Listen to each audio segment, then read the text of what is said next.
chemin Roxham Saint-Bernard-de-la-Côte.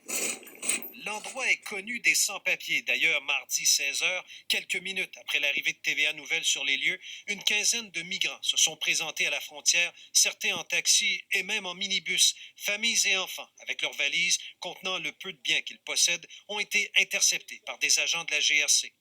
L'an passé, oui, effectivement, il y a un an, presque jour pour jour, on vous parlait de ces Haïtiens qui traversaient, mais là, on constate qu'il y a beaucoup d'Africains.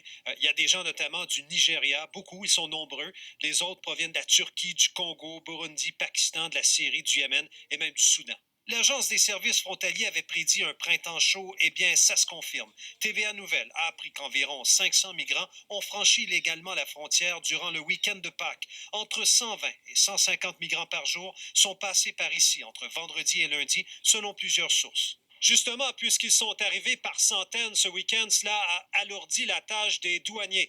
On s'est donc finalement servi des fameuses roulottes hivernisées au coût de location de plus d'1 million de dollars qui n'avaient pas reçu de visiteurs de l'hiver. Alors, une centaine d'entre eux, selon nos sources, ont été hébergés le week-end dernier, le long week-end de Pâques. Et mardi, d'autres familles ont été escortées ici avant de prendre la direction de Montréal prochainement vers les centres d'hébergement temporaires.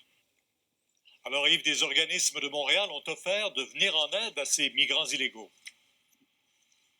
Il faut comprendre, Pierre, que cette arrivée massive de migrants exerce une pression sur ces centres d'hébergement. Là, je vous amène dans l'est de la ville de Montréal. C'est un organisme parrainé par l'archevêché de Montréal qui s'appelle Le Pont. On a ouvert ce centre d'accueil, Pierre, il y a quelques mois, qui peut accueillir donc une vingtaine de personnes. Il y a 11 chambres et on vous permet d'y rester au moins un mois avant de vous trouver un logement. Voilà, Pierre, en direct de Saint-Bernard-de-la-Côte ce soir.